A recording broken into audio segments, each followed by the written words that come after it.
The small ship touched down on the edge of a silver lake. The lake shone under two suns, and its waters carried a light of their own. The forest around it glowed softly with tall trees that looked like glass but moved with the wind like leaves. Paul stepped out of the ship and looked around. He was young, full of energy, and curious about every world he visited. This planet was quiet, too quiet for a place so beautiful. Paul carried a scanner in one hand and a light pack on his back. His mission was simple. He was supposed to map the land, take soil samples, and report to his crew waiting above in orbit. But Paul was not like the others. He liked to explore with his own eyes, to see the wonders directly and not only through machines. That was why he had chosen to land alone. The air was cool and sweet. Birds with wings like crystal glass flew between the trees, leaving trails of light behind them. Strange flowers opened as he passed, releasing tiny sparks that floated upward like fireflies. Paul had seen many planets before, but something about this place made him feel that it was alive in ways he did not yet understand.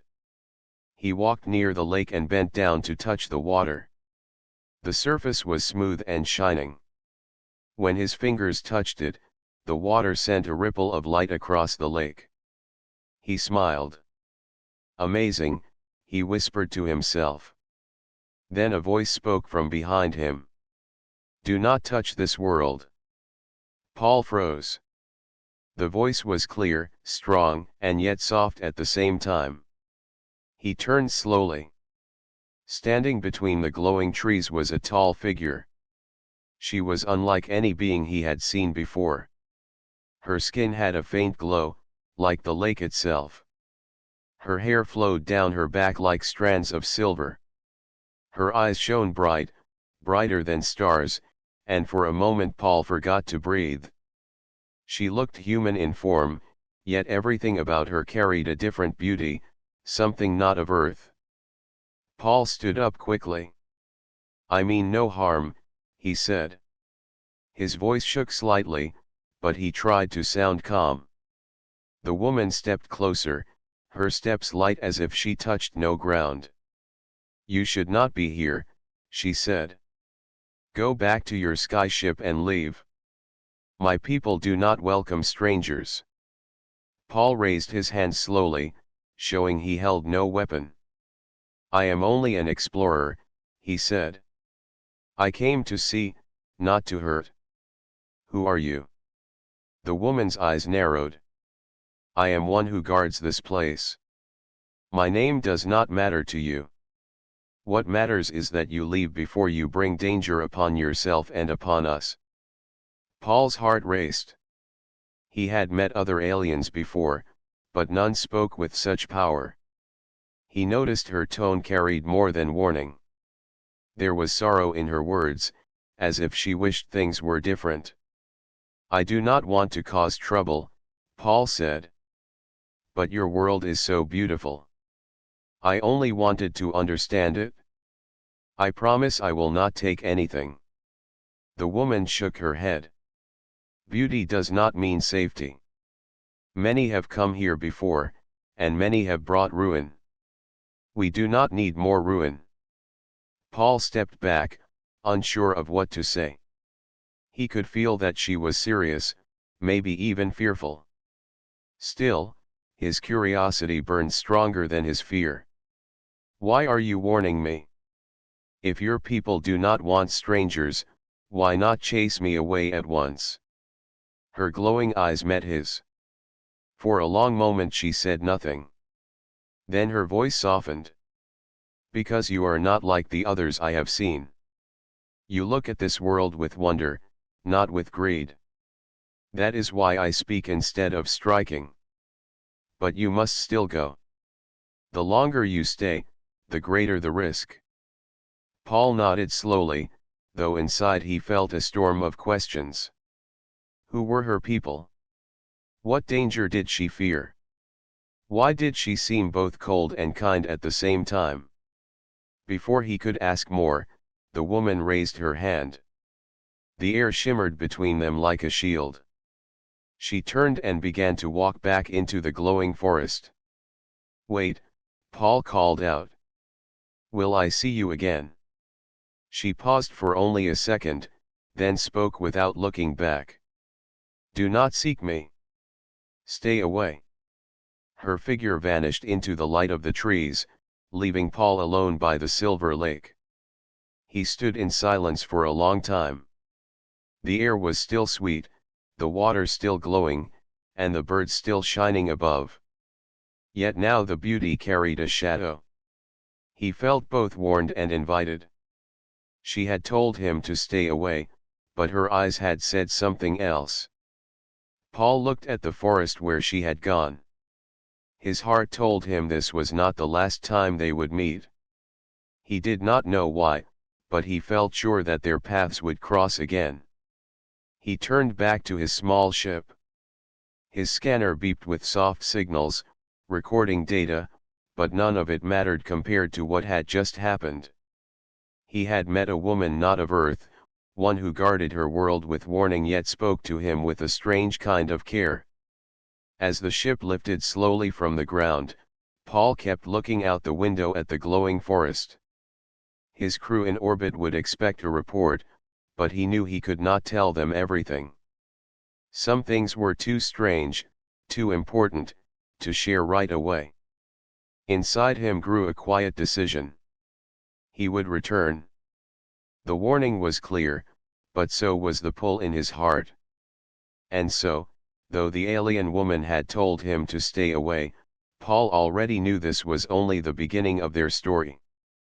Paul sat in the control room of his small ship as it orbited high above the glowing planet. The stars outside the window shimmered like cold fire, but his thoughts were not with the stars. His mind kept returning to the silver lake, the glowing forest, and most of all, the alien woman who had warned him to leave. She had told him to stay away. She had said her people did not welcome strangers. Yet there had been something in her voice, something softer hidden under her strong words. Paul could not forget her shining eyes, nor the way she had paused before disappearing into the forest. He tried to push her from his mind, but the more he tried, the stronger his curiosity grew. Why had she spoken to him instead of driving him away? Why had she warned instead of fighting? And what danger was she protecting him from? Paul's crewmates expected him to send reports about soil samples, water quality, and air content. He gave them the basic details, but he kept the woman's secret. He knew if he told them, they would demand contact, they would study her people like a science project. Something inside him told him she would not accept that, and he did not want to betray the strange trust she had shown him. Days passed, and still the memory haunted him. He spent long hours looking at the planet from orbit. At night, he dreamed of glowing forests and crystal birds. Each dream ended the same way, with her voice echoing in his ears, warning him to stay away. But Paul was human, and humans had never been good at turning away from mystery. Curiosity was in his blood.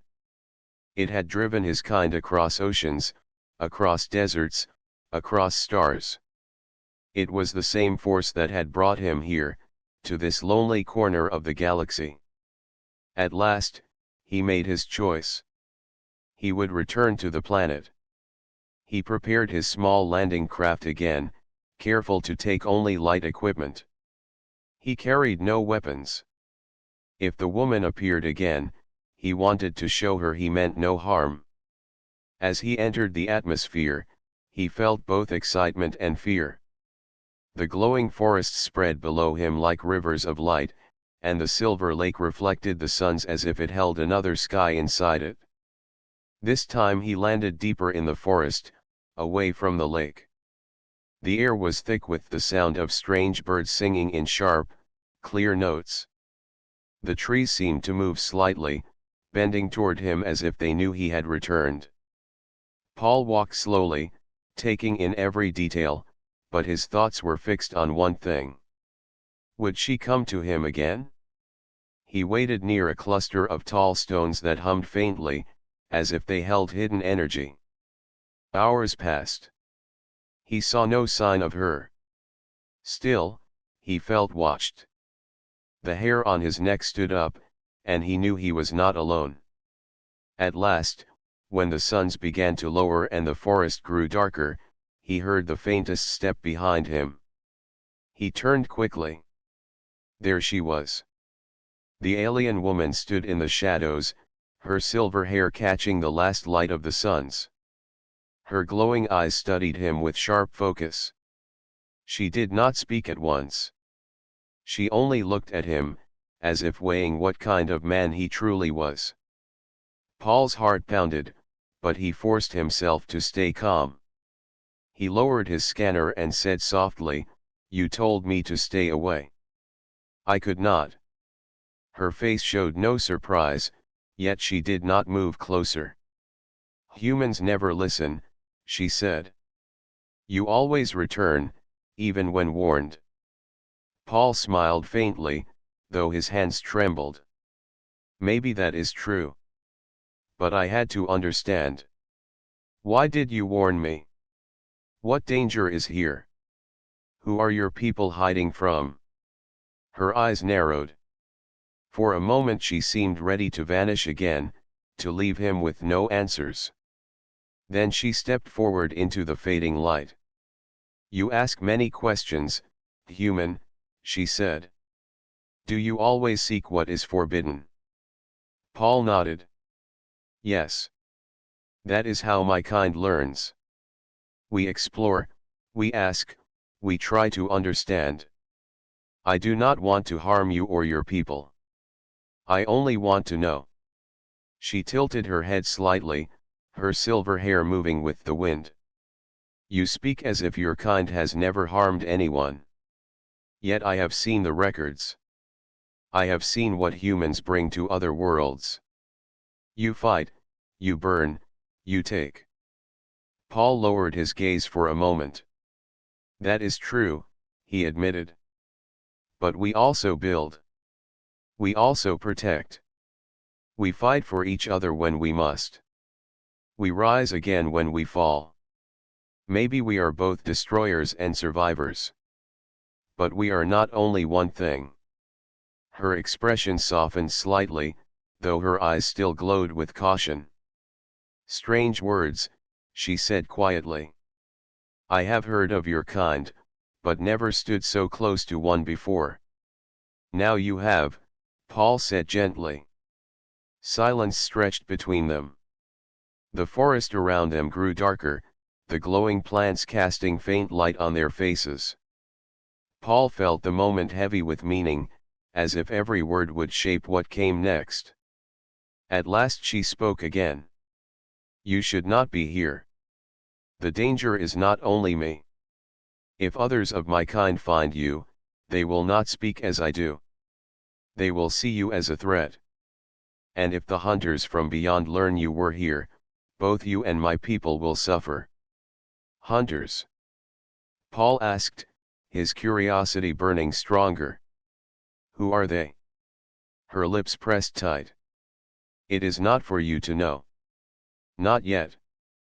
Paul stepped closer, only a little, careful not to scare her away. "Then tell me only this. Why did you speak to me at all? If I am danger, why not stay hidden?" She looked at him for a long time. Her glowing eyes flickered, as if holding an inner struggle. Finally she said, "Because when I saw you, I felt something I had not felt in many seasons. I felt hope. And that is a dangerous thing." Paul's breath caught at her words. She turned away quickly, as if afraid she had said too much. "Leave now," she said firmly. "Leave before it is too late." She stepped back into the shadows of the glowing trees. Within seconds her figure was gone, swallowed by the living light of the forest. Paul stood alone, his heart heavy with questions and yet brighter with wonder. She had warned him again, but she had also given him more than warning. She had given him a piece of her truth. As he made his way back to the ship, the forest seemed to whisper around him. He knew this was only the beginning. His curiosity had pulled him deeper, and now there was no turning back. The alien woman had told him to stay away, yet she had come to him again. And Paul knew, with all his heart, that he would return until he learned the full truth. Paul returned to the glowing planet again, even though his heart told him that each visit carried more risk. The memory of the alien woman stayed with him every moment. She had spoken with warning, but also with something deeper. She had admitted to feeling hope, though she called it dangerous. Those words echoed in Paul's mind, filling him with both wonder and determination. This time, he landed his ship near the edge of a great valley. From above, he had seen strange stone towers rising out of the ground like the broken teeth of a giant. They seemed ancient, built long before humans had reached the stars. Paul wanted to study them, and he also hoped the woman might appear again. The valley air was cool and filled with the sound of distant water rushing through underground rivers. The stone towers glowed faintly under the suns, covered in vines that shimmered with tiny lights. Paul walked slowly between them, scanning the markings on their surfaces. The symbols were unlike anything he had seen before. They curved in flowing shapes, almost like music written in stone. As he studied the towers, he felt the same sensation as before, a pressure in the air, a sense that unseen eyes followed him. He turned quickly, but saw only trees swaying in the wind. Still, he was sure she was near. "Are you watching me?" Paul asked quietly into the empty air. His voice echoed softly against the stone. "If you are, I mean no harm. I only wish to learn." No answer came. The forest remained silent except for the calls of crystal-winged birds. Yet Paul felt her presence like a shadow moving just beyond his sight. He continued his study, speaking out loud as he worked, hoping she listened. "These towers must be very old," he said softly. "Maybe your people built them long ago. They still hold power. I can feel it." Hours passed as Paul mapped the valley and collected data. Every time he thought she might appear, his heart leapt, only to fall again when nothing moved in the shadows. Yet he did not give up. He knew she was near. At last, as the suns lowered, he caught a flicker of silver movement between two glowing trees. He froze. Slowly, he turned, and there she was. The alien woman stood half hidden in the forest, her glowing eyes fixed on him. She did not step closer, nor did she speak. She only watched. Paul felt his heart race, but he forced himself to stay calm. He bowed his head slightly, a gesture of respect. "You are here," he said softly. "I thought you might come." Still she said nothing. Her face was calm, unreadable, but her eyes seemed to hold storms of thought. Paul decided not to press her with questions. Instead, he spoke of himself. "I grew up on Earth," he said gently. "It is far from here. My people came from a small blue world filled with oceans and forests. We crossed the stars because we always want to see more. That is why I am here. Not to conquer, not to harm, but to understand." The woman tilted her head slightly, her silver hair shining in the fading light. For a moment, Paul thought she might speak, but still she remained silent. Encouraged, Paul continued. "You warned me before. Twice now. And still you come back. If you truly wished me gone, you would not appear. Maybe you are watching me to see if I am different from the others you fear." I hope I can prove to you that I am. At last, her lips parted, though her voice was soft. Why do you keep returning, human? Most would leave after the first warning. Yet you remain. Paul smiled faintly. Because I believe your words hide more than warning. You speak as if you carry a secret. And secrets call to us. I return because I feel there is more to know, and because I believe you want me to know it. The woman's glowing eyes narrowed, but not in anger. More in thought. She stepped closer, though still kept distance between them. Her voice grew stronger. You are bold. Boldness can be strength, but it can also be your end. Paul nodded. That is true. But my kind has survived because of it. We face storms, wars, and emptiness of space. We fall, but we rise again. That is what it means to be human. She studied him for a long time, her gaze deep and searching. Then she asked a question that surprised him. Do you fight because you love life, or do you fight because you cannot stop? Paul thought carefully before answering. We fight because we love. Love for family, love for our home, love for each other. That is why we stand when all seems lost.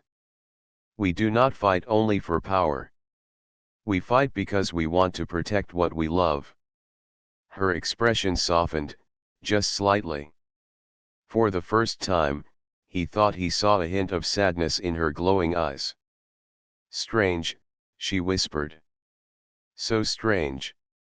My people believe humans bring only fire. But you speak of love. Paul took a slow breath. Then let me show you. Let me prove that we are more than what you have been told. The woman stepped back, her silver hair moving with the wind. Do not be so quick to believe you can change what has been shaped for centuries. But I will watch you, human. I will see if your words are true. Her figure faded into the glowing trees, leaving Paul once again alone in the valley. Yet this time he felt less alone.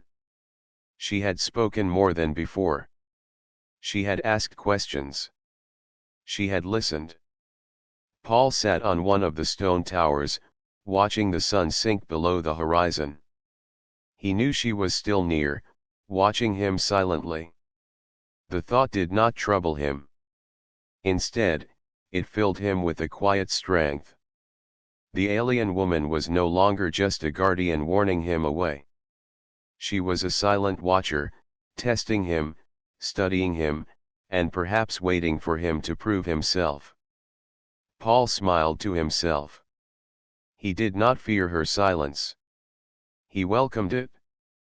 For silence meant presence, and presence meant hope. And so the human explorer remained, under the watchful eyes of one who had once told him to stay away, now choosing instead to stay near in the shadows. Their strange bond was growing, even if unspoken, and Paul knew this was only the beginning of something far greater. The Valley of Stone Towers became Paul's chosen place to return each time he landed. It felt ancient, alive with silent energy, and he sensed that the alien woman trusted it enough to appear near it. He never knew when she would come, but he always felt her presence before seeing her. The forest would grow still, the birds would quiet, and then she would step from the shadows, glowing faintly under the twin suns. On this visit, Paul came prepared not with tools, but with words. He had studied the symbols on the towers more carefully, and he felt they held meaning deeper than simple design. He wanted to ask her about them. He wanted her to trust him enough to tell him the truth she kept hidden. When she appeared, as he hoped she would, Paul greeted her with respect. I knew you would come, he said softly. Her glowing eyes fixed on him. Do not believe you control when I appear, human. I choose the moment. I understand, Paul replied with a nod. and I am grateful for every moment you give." For a time, they stood in silence. Then Paul gestured to the tall stones. "These towers. They feel important. They hum with power. Did your people build them?" The woman hesitated. Her silver hair moved with the breeze, and her glowing eyes flickered. At last, she stepped closer and touched one of the stones with her hand. A faint light spread across its surface, flowing like water. "These are the memories of my people," she said. "They hold our songs, our history, our sorrow. Long before humans crossed the stars, we carved our story into the stone, binding it with energy so it would never fade." Paul listened closely. He had guessed they were more than ruins, but hearing her confirm it filled him with wonder. "Your people are ancient," he said softly. She nodded. "Older than the empire that hunts us now. Older than the wars that broke the stars. We once spread across many worlds, singing to the skies. But we were found, and we were made small." Paul frowned. "Found by who?" Her voice grew sharp. "You ask too much." "I only want to understand," Paul said gently. "You have warned me many times, but warnings are not enough. If there is danger, I need to know what it is." The woman's glowing eyes locked onto his. For a long time, she said nothing. Then her voice softened, heavy with weight. "There is an empire in this part of the galaxy. They call themselves rulers of 1,000 suns. They watch all who are different. To them, my people are a threat because we hold knowledge they cannot control. So they keep us hidden, trapped on worlds like this, watched by hunters who ensure we never rise again." Paul felt a chill run through him. He had heard of empires, but none so cruel. "And if they learn you spoke with me?" Her gaze darkened. "Then they will come. They will burn this valley, destroy these towers, and erase every memory we still protect. That is why I told you to stay away. That is why I told you not to seek me." Paul's chest tightened with anger. "That is wrong. No people should be silenced like this. Why do you let them keep you here?" She shook her head. "You speak as if choice is simple. They are many, we are few. Their ships blot out suns, their soldiers crush all who resist. We cannot win against them." "Maybe not alone," Paul said firmly. "But humanity has fought impossible battles before. We know what it means to resist even when the enemy is greater." Her lips pressed into a thin line. "And what did it cost you? How many lives were lost for your victories? Do you think we have not tried? Do you think we have not bled enough?"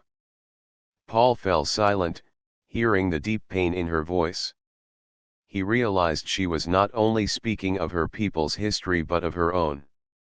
She carried sorrow, heavy and personal, though she hid it behind her glowing eyes.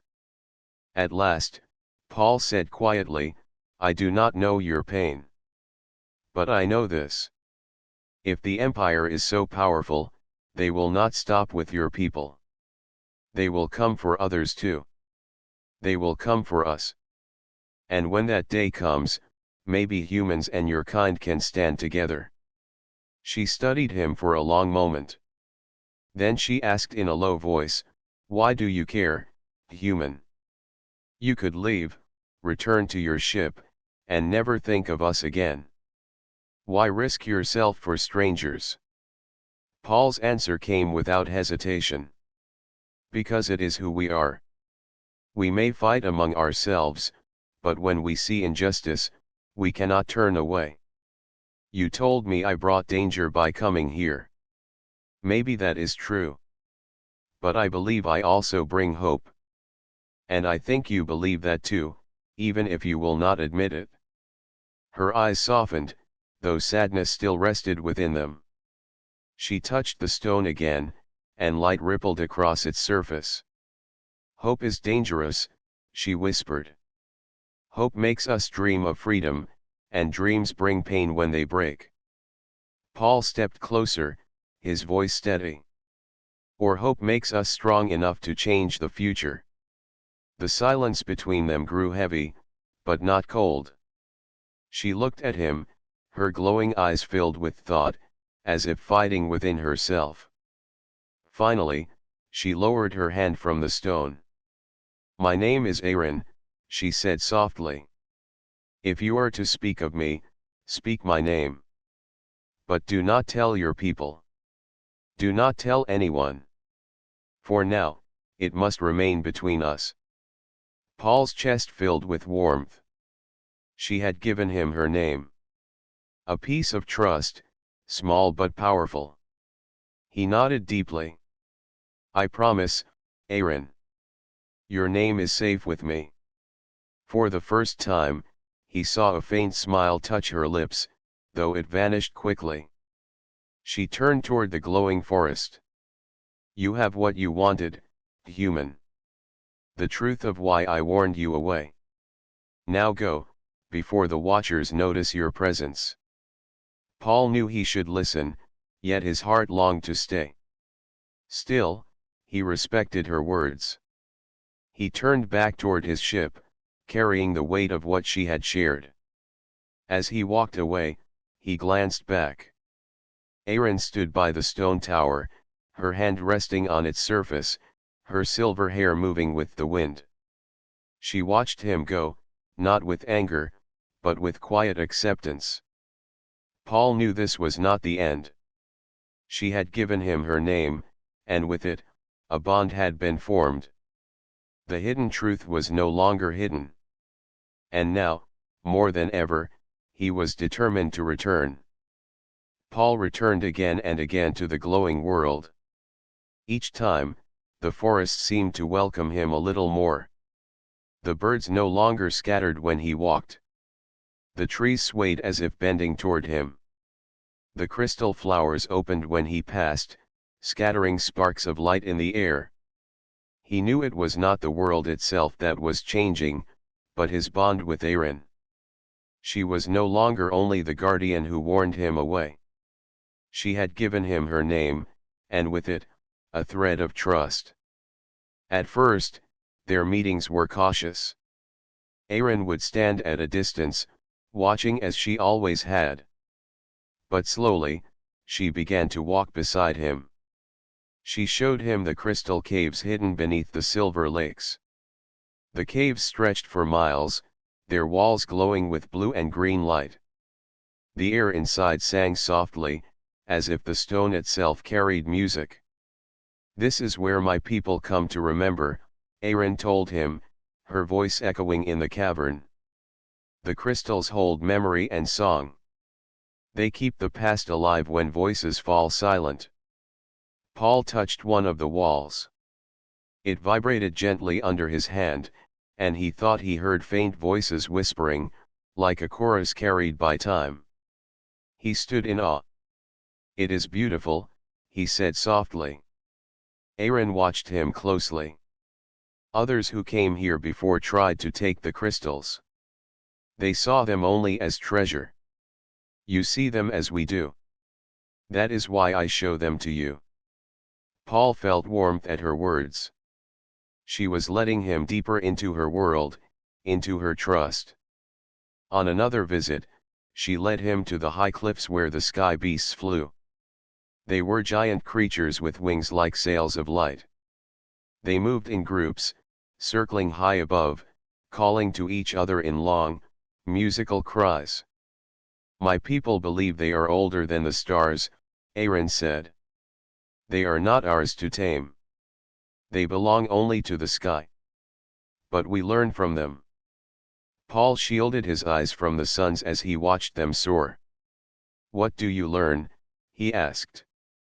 Erin's silver hair moved in the wind. "That freedom cannot be owned. It can only be lived." her words stayed with Paul long after the beasts vanished into the horizon. Each visit brought new wonders, and each wonder brought new conversations. Paul told her about Earth, about oceans that stretched farther than sight, about mountains covered in snow, about deserts where people had survived against impossible odds.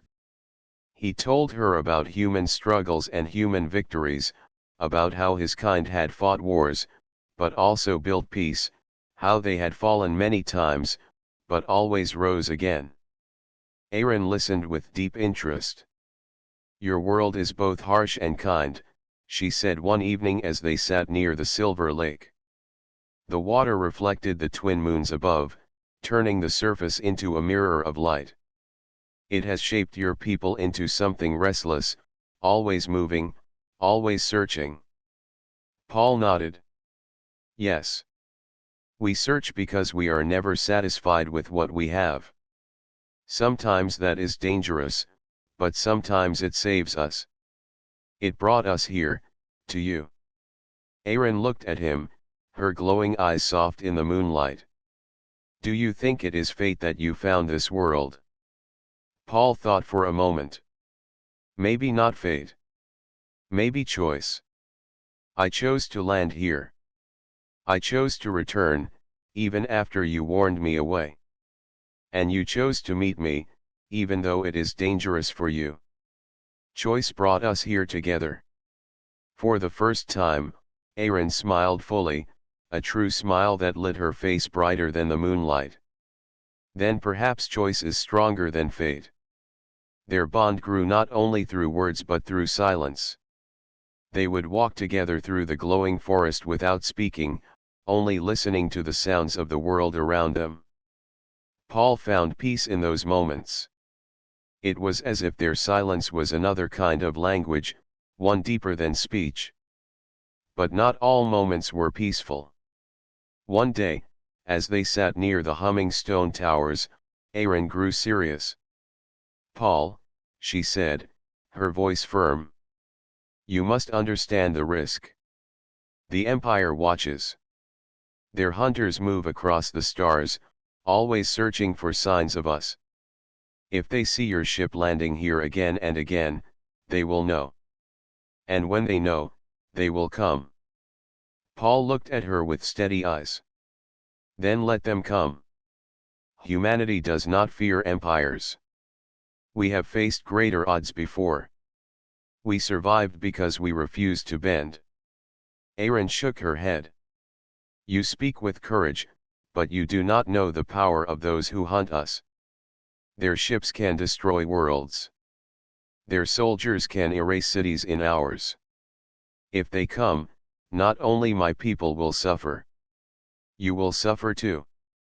Paul placed his hand on the glowing stone beside him. "Then we will suffer together. Because I cannot turn away now. You showed me your truth. You gave me your name. I will not abandon you." Aaron looked at him in silence for a long time. Then she said softly, "You are a strange human. Most would run from danger. You walk toward it?" Paul smiled faintly. "Maybe that is why we survive. Because we do not run." The moons rose higher, filling the valley with silver light. Aaron stepped closer, standing only a breath away from him. For the first time, she did not keep her distance. Her glowing eyes looked directly into his, and Paul felt the weight of her trust settle between them. "Perhaps," she whispered, "your kind is not only fire after all. Perhaps you are also light." Paul's heart swelled at her words. In that moment, he knew the bond between them was no longer fragile. It was strong, born from honesty, trust, and the courage to face danger together. He did not know what trials lay ahead, but he knew this: he and Aaron were no longer strangers. Their paths had joined, and nothing could change that now. The bond had grown, and with it, the future was beginning to take shape. The days of peace were coming to an end. Paul and Aaron still met at the Silver Lake and the glowing forest, but a new weight pressed between them. Aaron felt it first. Her eyes often turned to the sky, scanning the stars as if she expected danger to fall at any moment. Paul noticed the way her hand tightened on the crystal staff she carried. One evening, as the twin moons rose, the air shifted. The sky that usually sang with light beasts grew quiet. The crystal flowers did not open. The forest grew still, as if it held its breath. Paul felt the change deep inside his chest. "They are near," Aaron said, her voice calm but heavy. Paul looked up. At first, he saw nothing, only the stars. But then, one of the stars moved. A dark shape slid across the sky, blocking the moonlight. A ship. It was large, angular, and sharp like a blade cutting through the night. Red lights flickered along its hull. "The hunters," Aaron whispered. Paul clenched his fists. "Then it begins." The ship did not land right away. It circled high above, scanning the land below. A low hum filled the air, so deep it made the stones vibrate. The animals of the forest scattered. The lake rippled as if touched by invisible hands. Aaron pulled Paul into the cover of the trees. "We must hide.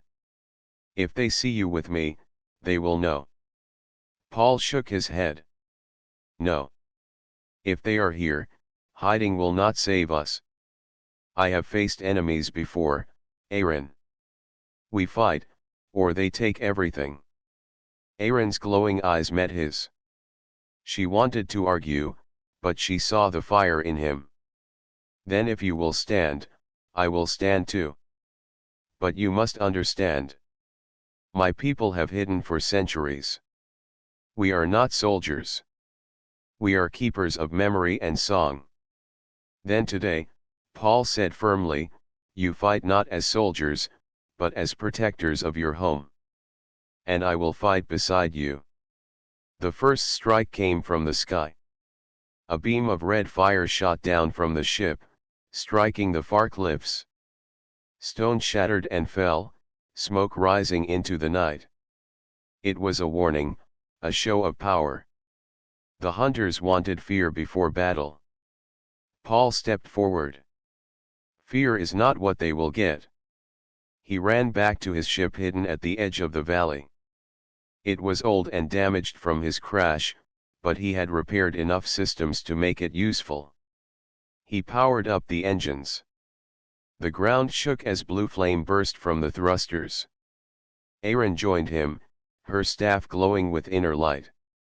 "Your ship is small compared to theirs," she said, "but size is not always strength." Paul smiled. "Now you sound like a human." The hunter's ship descended lower. Its metal wings unfolded, releasing smaller craft. 3 dark fighters streaked across the sky, circling like predators. Their red lights cut through the night as they closed in on Paul's ship. Paul lifted off, the controls heavy under his hands. The engines roared as he pushed the ship into the sky. The fighters spotted him and broke formation, coming straight at him. The first clash shook the valley. Lasers cut through the night as Paul swerved and rolled. His ship was slower, but he knew tricks. He dove low, forcing the fighters to follow between the glowing stone towers. One of them clipped a tower and spun out, crashing into the forest. Aaron stood on the cliffs, her staff raised high. Light poured from it, forming a shield above the valley. The hunter's blast struck it but did not break through. She shouted words in her ancient tongue, and the crystals of the valley responded, glowing brighter, sending waves of sound into the air. The sound disoriented the second fighter. Its aim faltered, and Paul seized the chance. He fired a burst of plasma. The fighter exploded in a burst of fire, raining metal into the trees. But the third fighter was clever. It rose higher, circling behind Paul. A beam of red fire struck his ship, shaking it violently. Warning lights flashed across the controls. Smoke filled the cockpit. Paul gritted his teeth. Not today. He spun the ship in a sudden roll, cutting the engines for a heartbeat before reigniting them. The move threw the fighter off balance. It shot past him, and Paul fired again. His last missile streaked through the night and struck its target. The third fighter burst into flames and vanished into the sky. Paul's ship was damaged but still flying. He landed it back near the lake, rushing out to meet Erin. She stood tall, the light of her staff dimming as the last echoes of battle faded. "They will not stop," she said. "The larger ship still waits above. They only tested us. Next time, they will come in full strength." Paul wiped soot from his face. "Then we hit them first. We don't wait for their storm. We bring the fire to them." Erin shook her head. "It is not only about battle. The hunters are not like your enemies on Earth. They will destroy all to erase even a trace of us. If they learn your people helped us, they may strike your world as well." Paul looked at her firmly. "Then let them try. Humanity does not run from threats. If they bring war, we bring it back harder. We survived every empire that tried to rule us. We will survive this too." Erin stepped closer. "You speak with such certainty. My people would call it madness, yet in your madness there is strength." Paul smiled faintly. "Call it whatever you want. I call it survival." The night grew quiet again, but the silence was heavy. The hunter's main ship still hovered in the distance, dark and waiting. Paul and Erin knew this was only the beginning. The hunters had seen them now. They would not leave until one side was broken. Paul looked to the glowing horizon, then to Erin. "If they want a fight, they picked the wrong world. Because they are about to learn what humanity does when someone tries to take what we love." Erin's staff glowed once more, brighter than before. "Then we will face them together." In that moment, their bond became more than trust. It became a vow. They would not surrender. They would not bow. Humanity and the hidden people of this glowing world would stand side by side. The threat had arrived, and the true battle was about to begin. The great ship of the hunters still hovered above the glowing world.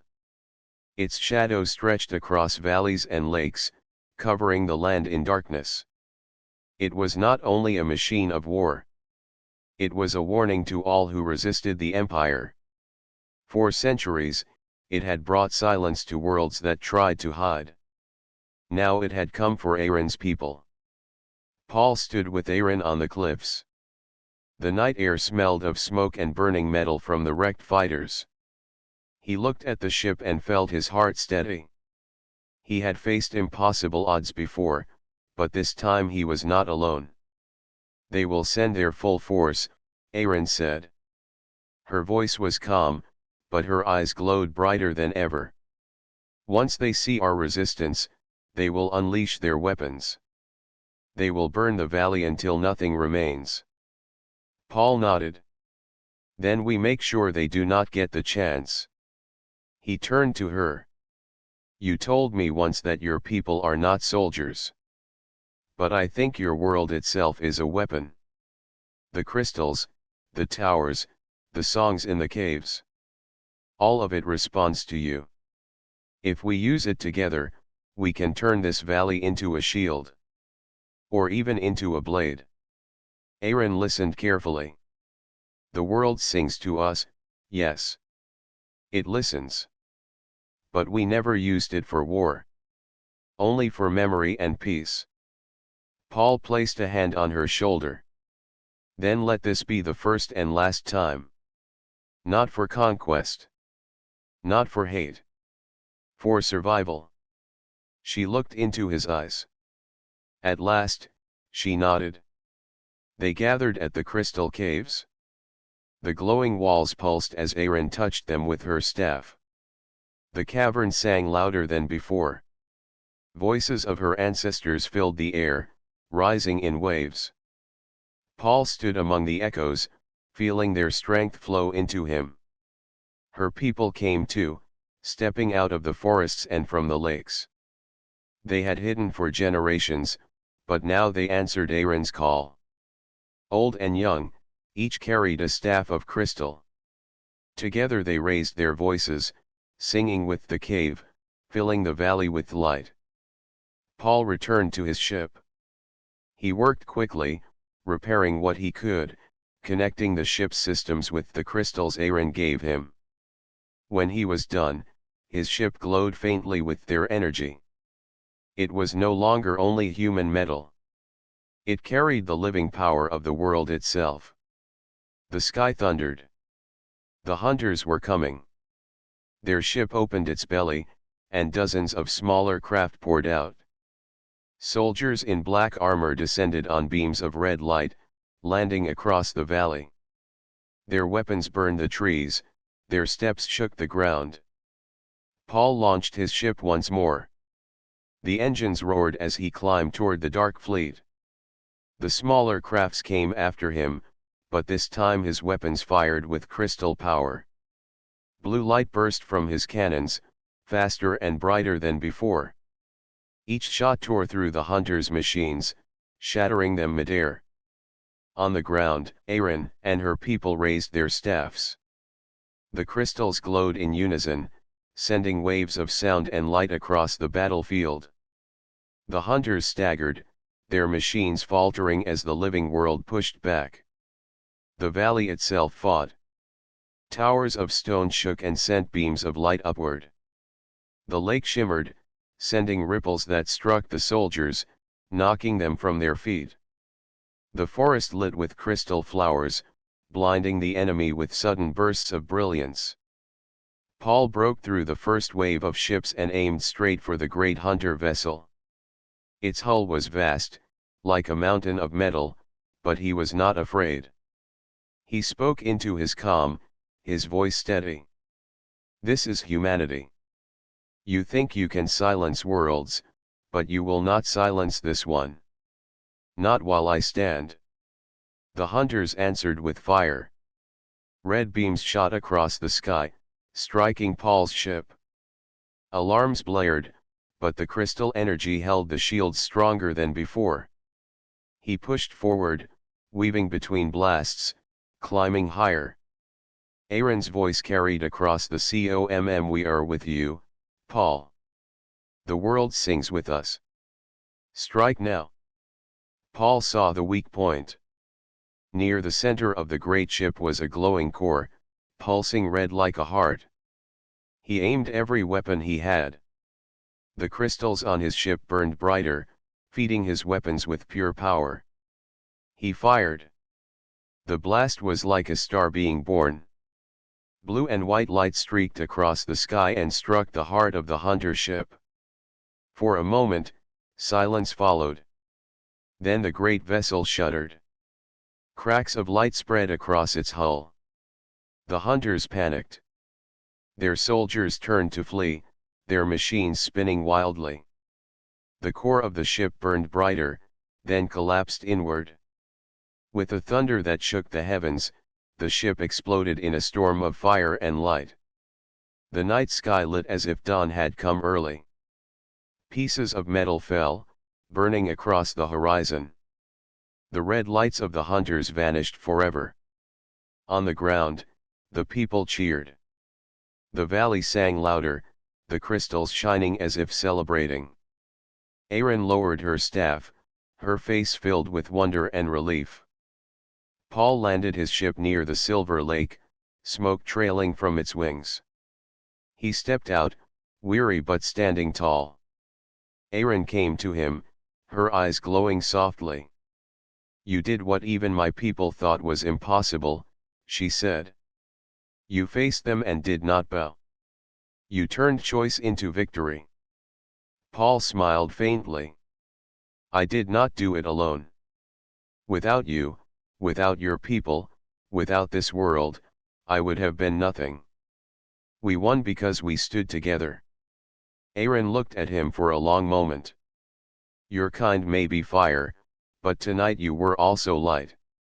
My people will never forget this. Paul placed a hand over his heart. And my people will know of yours. Humanity will not let your memory fade. We will protect it, as you protected me. The valley glowed brighter as the moons rose. The danger had passed, but Paul knew this was not the end. The empire would learn of their defeat. Others might come. But he also knew something had changed forever. Humanity had stood beside a hidden people and won. The hunters had been defeated by more than weapons. They had been defeated by trust, courage, and unity. Paul looked to the sky, then back to Aaron. Whatever comes next, we face it together. Aaron nodded. Together. The silver lake rippled gently. The forest sang. The world that had once told him to stay away now embraced him fully. The story of Paul and Aaron had become more than survival. It had become the beginning of something greater.